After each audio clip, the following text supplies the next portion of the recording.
people of the world, welcome to Send It Rising Live. This the 348th episode of the show. It's very December.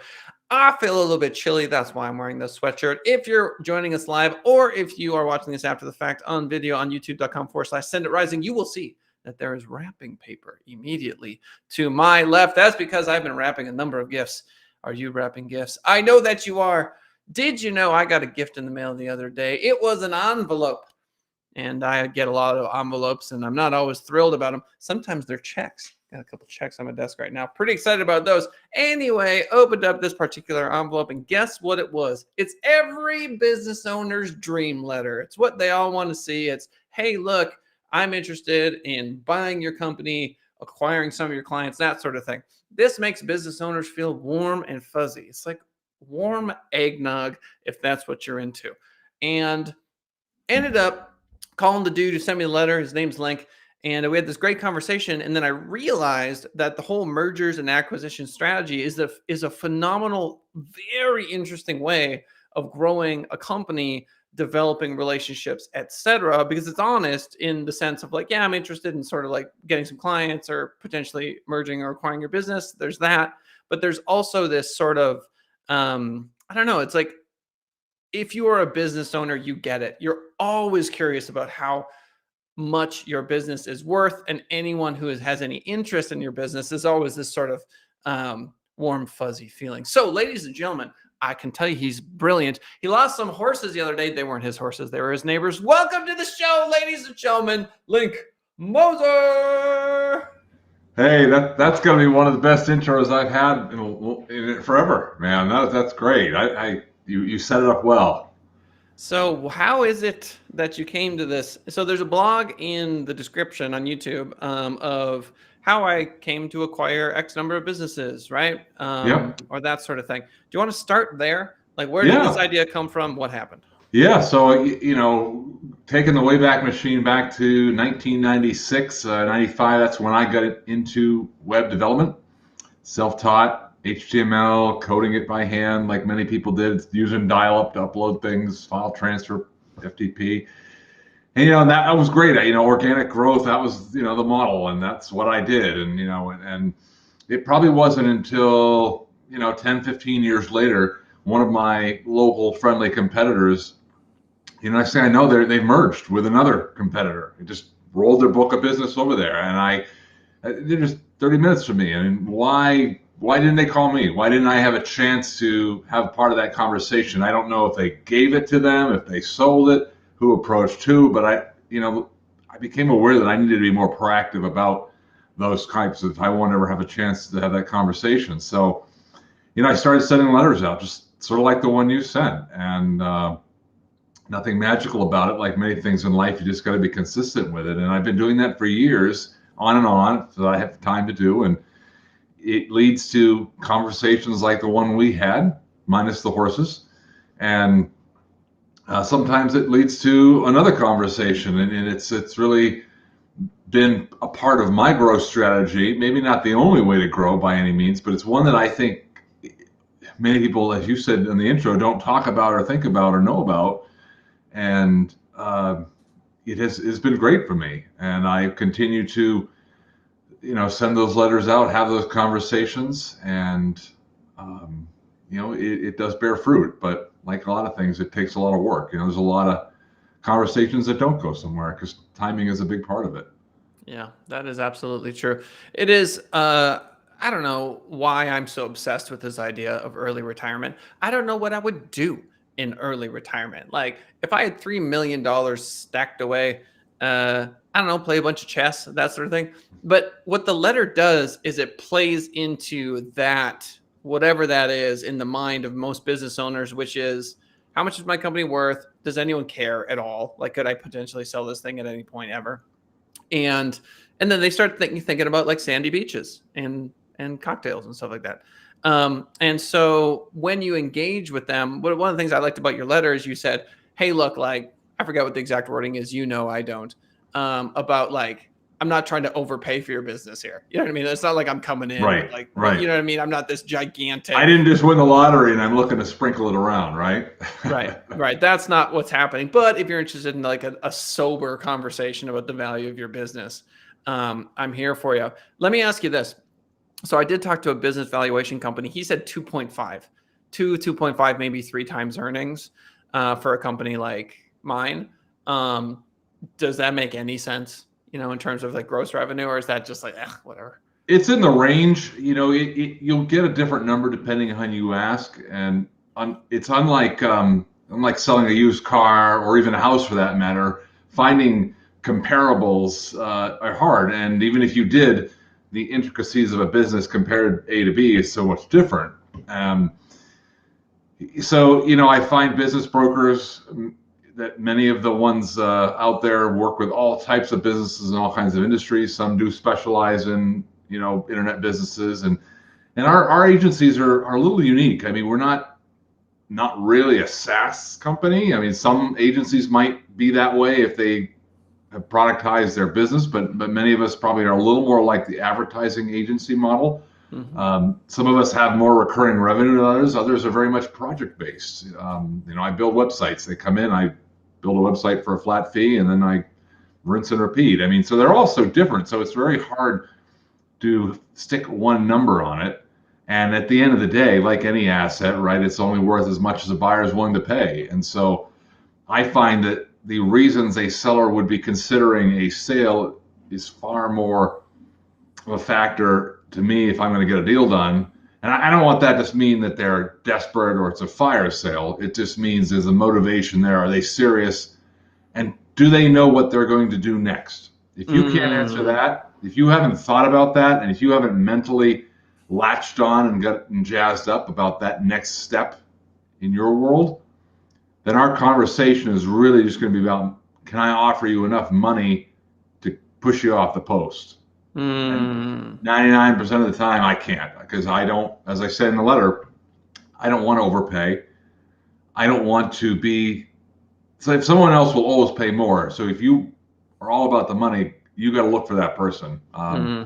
Right? Who wants to be the guy that paid the most for anything, right? The most for the house, most for a car. Somebody does, but I don't think that's good for me. Yeah, nobody does.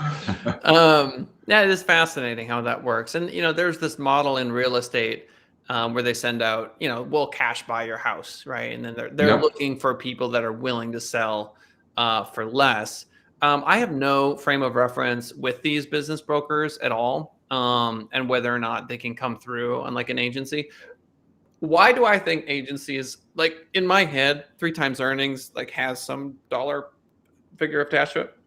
I don't actually think I would get 3 times earnings if I sold my business. I just don't. I think it's unrealistic. Why do I feel that way? Am I just so ignorant that I don't get it, or are people selling agencies for 3 times earnings? I mean, I don't. So when you say earnings, are you talking about the gross revenue coming in the door, or 3 times the profit Net before taxes? profit? Okay, yep, Yeah, right. profit. That's the more common metric, and I think the answer is yes. People are. I try to find out anytime I can through the grapevine what something does sell for. So some of the people that I've sent letters to, I follow up with, and sometimes there's too much of a gap in time where, oh hey, I sold that last month. Oh darn, great. I didn't pester you enough, and that happened a few months ago, and a gentleman that did that, and he did tell me he got 3.5 times. Oh wow. He did work with a broker. I don't know that our conversation ever got deep enough for me to really know his business. So I don't know if he had the holy grail of businesses where it was like locked and loaded recurring revenue that was super sticky, and there was some app there with some, I don't know. I don't know if he was drilled in a niche.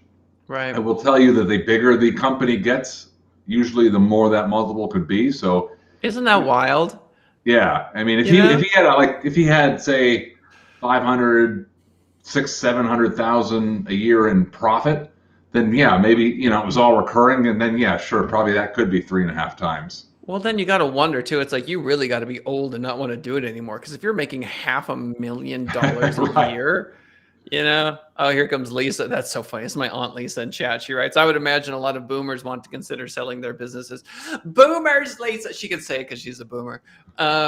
She's right, though. She's right. Yeah. I mean, if you're 62, 60, you're kind of like, you know what? I don't want to do this anymore. And if it is making 500,000, you're just like, get me out of this thing. I'm done. I think it's so funny to me. Like, there is nepotism in the world, obviously, and there's this sort of my heir will inherit the throne. But with an agency, you can't expect some 26-year-old to like step in and they're gonna run. They're gonna be managing the 45-year-olds and the 50-year-old VPs. Like, good luck, dude. Right. Well, and that's the thing. Lisa's point to the boomers. None of us can take our businesses to the grave, and no matter what age we are. And I did speak to another person who had a heart attack and had triple, quadruple bypass surgery. I mean, so life events can happen to all of us at any age that do make us think, gosh, do I want to be schlepping websites and resetting email passwords for the next 10 years? I mean, some people will argue that the business throws out enough cash flow over the course of one's working years that by the time you've amassed enough, you're just looking to dispose, may not be the right word, but to move this thing along. So in that case, that somebody be making $500,000 and someone's going to offer them, almost $2 million cash to be done with it. I don't know, right? I mean, that's very appetizing. Yeah. Right. You're right. You and I are sitting here saying, why would you ever give up $500,000 a year in cash flow?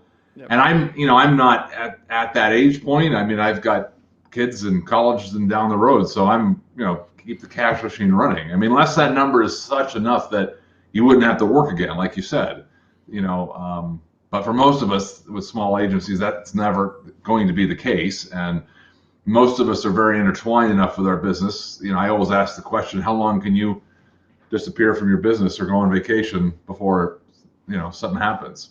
Right. Yeah, it's true. It is fun. I don't know, like wishful thinking is a negative term. People throw that around a lot. They're like, oh, it's just wishful thinking, And then you've got your law of attraction people that are like, no, you must see it in your brain and experience it, and then it will come true, And right. I feel like it's so interesting, these two worlds, because I talk about this a lot on the show, where I will have a lot of fearful thoughts that I'm not intending to have. They happen to me, right? Just like my heart beats. I'm not trying to beat this thing. I'm just sitting around and boom, fear, just all day long, fearful thoughts, right? And so I've gotten to the point where I'm just like, yeah, you're just a fearful thought. They never come true. Like ever come true, right? So there's that part of the mind. Then there's the other part of the mind that's like, I'm going to intend something into reality, right? But the fact that I own this business, for example, I prayed and visualized and did all the work to become a partner in this former company. It turns out I went past that, right, into ownership of my own thing. But I was singularly focused on that partnership, and that only lasted for 6 months. And then like the prayer, whatever you want to call it, visualization thing, jettisoned me past even that. So that is a skill for sure. But then there's also this sort of this fear mind, whatever that I just mentioned. But the reason I'm talking about this is in that sort of manifestation mode.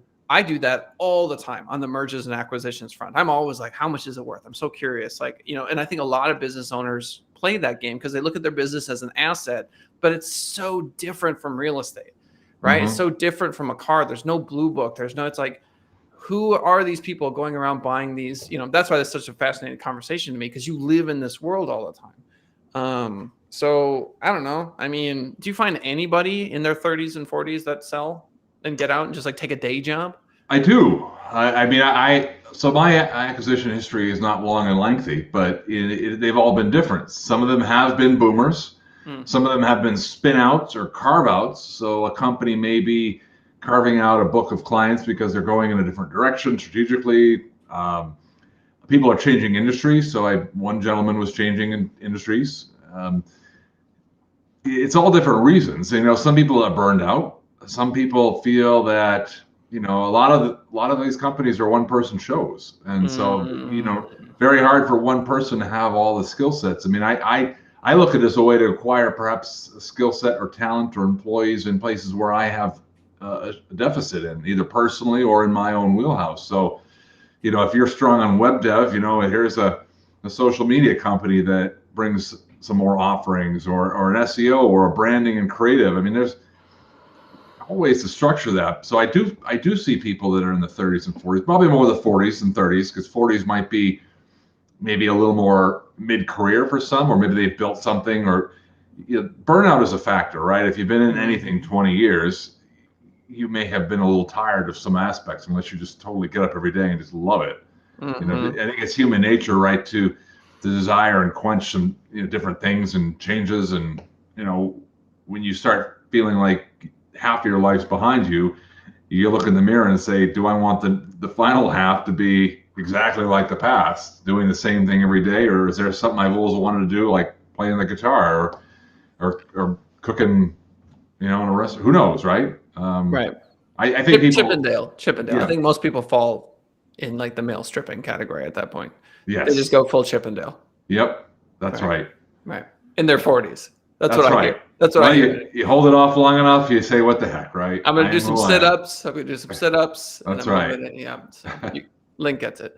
Yeah, so it's a fascinating space. And I feel like greed is something that everyone struggles with. There's this gentleman I met on the golf course who had the largest title company in Montana, and I took him out to lunch and I said, okay, give me wisdom. And the two things he said were long hold on your investments. Just hold them forever. Just don't sell. Just give them 30 years. Just watch what happens. And the other thing was don't be greedy when it comes to paying your employees, and just don't be greedy in general. To have a successful business, according to him, you have to be a conduit for money to flow through. You can't, it's like a vein. You don't want too much cholesterol. You just want to let it flow, And to me, that's such a wild thing, because I feel like I pay well at my company, and it's like a paradox that brings in more revenue. Does that make sense? Right. It's like you pay more, get more.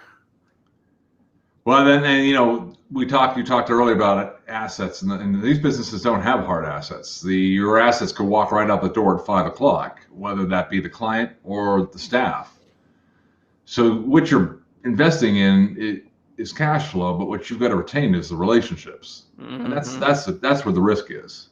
Attrition is a real thing, and you hear at the big corporate level in all industries, M&A, and how many mergers fail, and you read that stuff in the back of the Wall Street Journal, and these big companies. I mean, most of us little guys like me, I don't have that kind of money to throw around. So I've got to be much more calculated about it, and making sure that is a fit culturally with the two companies. If you really are merging them, there's just so many more moving parts. I'm willing to bet most more mature industries, like home services, like a roofing company or a plumber, you could line up 10 different plumbing companies. I'm sure they're going to be a lot more similar than 10 different marketing agencies. I know, isn't that wild? And what do you think? So I have so many questions.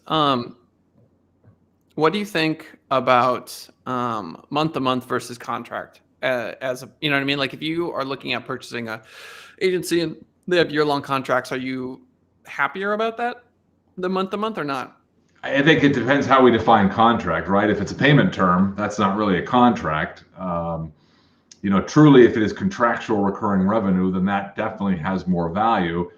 I find ancillary services like maintenance and hosting tend to be far more stickier and stable than the more creative services, web dev, even SEO. You're going to probably want to look at the longevity of those clients and the accounts or the services that they're getting.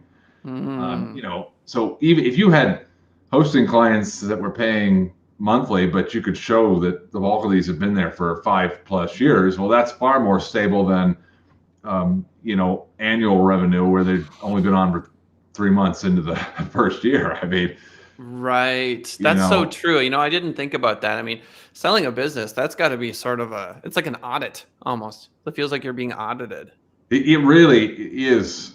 You've got to dig deep, and it depends on how you structure your deal terms too. I mean, you could an earnout is one way to pay a percentage of future revenue, in which case maybe you don't have to dig quite as deep, because if you were misled as a buyer, it'll come out in the wash. But you do have to do enough digging to know what you're getting.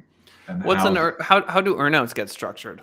So an earnout might be if I was buying a business and I would put down a percentage of cash at closing, let's say it's 40%, and then 60% I would pay out over a percent of, say, monthly revenue for the next, 24, 36 months.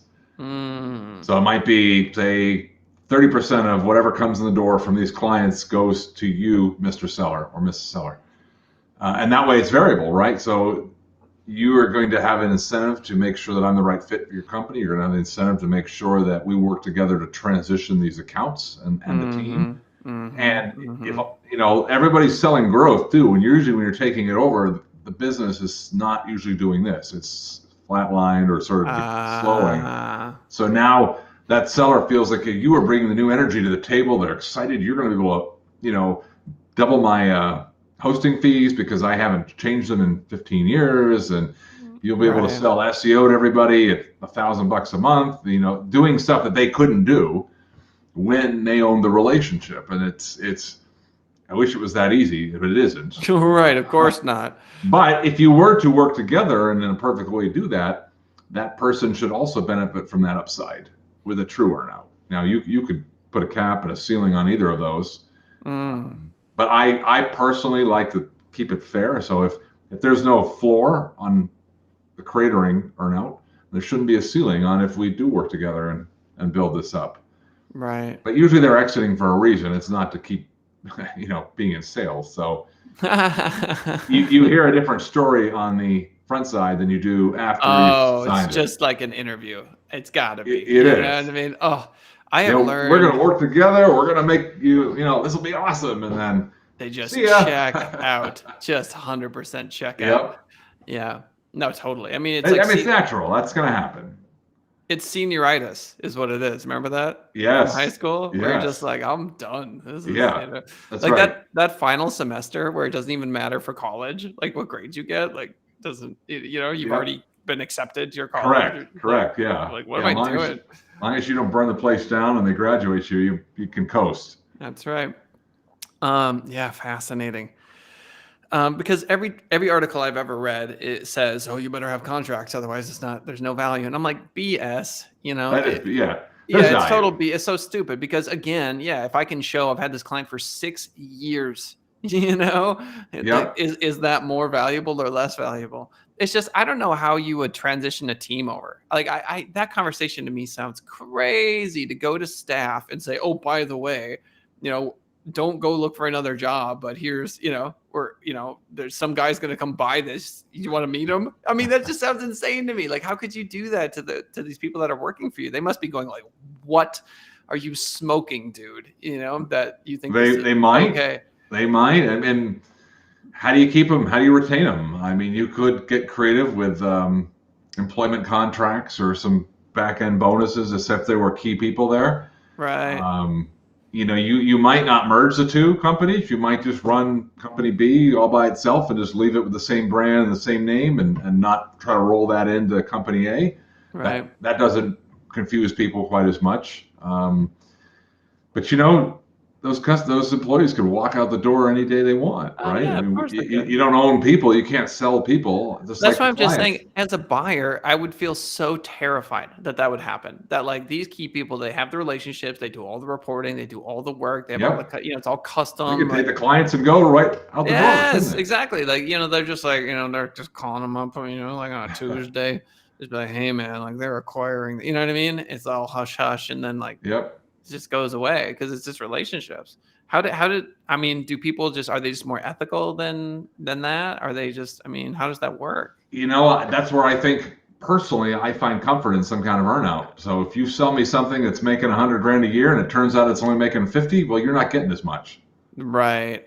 So you better be incentivized to help me, and I'm going to want to get out there and I'm going to meet your team and I'm going to try to do everything I can to build rapport and trust with them so that they feel like, all right, my job isn't changing. This new guy, he's actually got some new ideas, and he's not coming in.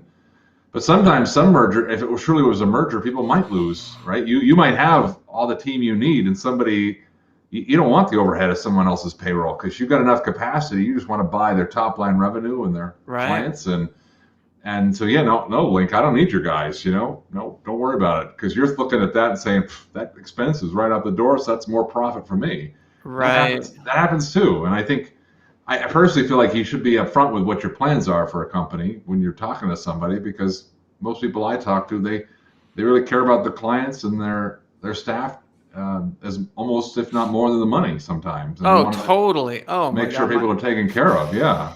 Yeah, my staff they're just the most incredible human beings on planet Earth in my wordo, you know what I mean? Right, right. And So you yeah. want to make sure they're taken care of. And I mean, I think you could put all that stuff in the agreement. I mean, could you say, well, don't fire Susie, for the first 6 months? Well, what if Susie doesn't perform? I mean, right? I don't know how that works. I haven't crossed that bridge myself. I feel like, you're starting sort of new with people, and but I do feel like there's a bit of a partnership with the exiting party too. So you do have to kind of dance and work together. However that shapes out. I mean, there's many ways. Some people keep the exiting person on. You might go from owner to employee, and you might be on full Right. salary, and that may be part Right. of your exit strategy. Um, I personally like to see the person out the door sooner than later, because that's why they're doing this. And if they're still working for me, most entrepreneurs don't always make the best employees. You know, we got to work for ourselves, not to go and work for someone else for less money usually. Right. Now, again, maybe that's part of the deal, and maybe you've just written me a big check and I'll suck it up. But um, eventually, I feel like you got to stand on your own 2 feet when you acquire something, and the sooner the other person's out the door, the better you're going to have a chance of building your relationships with That's so clients and wild. staff. It sounds so risky. But those things that feel risky, sound risky, often have, phenomenal rewards on the backside when you Both do it ways, well. right? Yeah. I think what you hit on is exactly why I think it's hard to get deals done. It's because if you are selling and you've never bought, you've never been in the shoes of the buyer. Mm-hmm. Go out and buy a few digital marketing companies, have a few crater on you, and then when you're selling, you're going to have a little more sense of how it's would feel. And so brokers, yeah, 3.5 times, 3 times, they've never bought one of these before. They've never even been Right. in this industry. So sometimes I feel like, that's a little hard to stick a number on it if you don't know where the risks are, but People everything are has always value. they're putting band-aids on stuff, man. I bought this townhome and there's this pressure valve plumbing thing that deals with whatever, some plumbing thing. Anyway, I go out there and they tape the living beep out of this thing. Like you know what I mean? And the home inspector didn't see it. And then the garbage disposal is leaking, but you can barely tell. And people just run around and they're not going to spend $600. I spent $600 on the plumbing thing, but you can clearly tell they just tried to make it not visible for the inspector. Yeah, They're trying to get away with stuff. yep, And people selling these companies, how are they any different? This is one of the biggest sales of their life. They're trying to right, maximize their dollar yep, amount too, and they're gonna put band-aids on stuff and try to make it look prettier than it is, yeah. and all with a smile. Hey, And like some brokers are going to validate that, because the broker is going to say to you or I, hey, I can get you 3.5 times X, because they work by commission. I'm not knocking brokers, but they're in the mindset of, this is, I can get you that. We'll get it to the market. I'm going to get a good commission, and they're thinking, if we don't get it, well, I'll just be there with you when we lower the price. And right. and maybe they do get it. I mean, the market, there's definitely the seller's market for many business owners of all industries right now. Mm-hmm. So, and what we have, we know these are good lifestyle businesses for the reasons that we do them. And so I'm not a fool to think the person selling it, some of them have pretty good little residual, easy cash flow there. And so at some point they're going to say, hey, I might as well just keep it or crater this thing, and instead of selling it at that price, right? So Mm, you got to find, again, it comes back to their motivation. Why are we even having this conversation now? What in your world, I mean, am I going to be able to help you solve a problem or get to somewhere where you want to be by taking this off your hands? And right. if I'm able to give you back all that time and get it off of your mind and your shoulders, that's the conversation I want. But if you're like, I don't really want to sell, but if you threw enough money at it, I'd think about it, that's not going to go anywhere. Right. Right. That's so interesting. Yeah, fascinating stuff. Uh, Final minute. If you are a marketing agency owner and you want to chat with Link, I highly recommend that you do, especially after having listened to this. Or who do you know that owns a marketing agency that might be interested in selling, or just having a conversation with Link about clearly, he knows a lot about marketing, web development, FTP file uploads, Dreamweaver. That's right. Front page. That's right. Or other, internet marketing stuff. But Link, we're running out of time. I want to make sure you have a chance to tell the folks how to reach you. How do they do that? Yeah, I'm on LinkedIn. Pretty easy to find with my name. You can email me directly at link@windhill.com. Website's www.windhill.com. Again, Link Moser. There's not a ton of us on the line, so I'm not hard to find. I'm happy to chat with anybody, whether you're thinking buying, selling, have questions. It's a topic I'm passionate about. Enjoy it, love it, happy to share it because it's hard to find this information. So I'm always learning by talking to others and happy to pay that forward. Yep, I clearly learned that there's a lot about this that I didn't realize, and Link has taught me a lot. Link Moser, Link, last name Moser, Moser. If you're listening on iTunes or Spotify, we love you. YouTube.com/Send It Rising, 10:30 a.m. Pacific Standard Time. Sorry we were a little late today, but I do appreciate the folks that did join us, and we'll talk to y'all next time. Bye for now.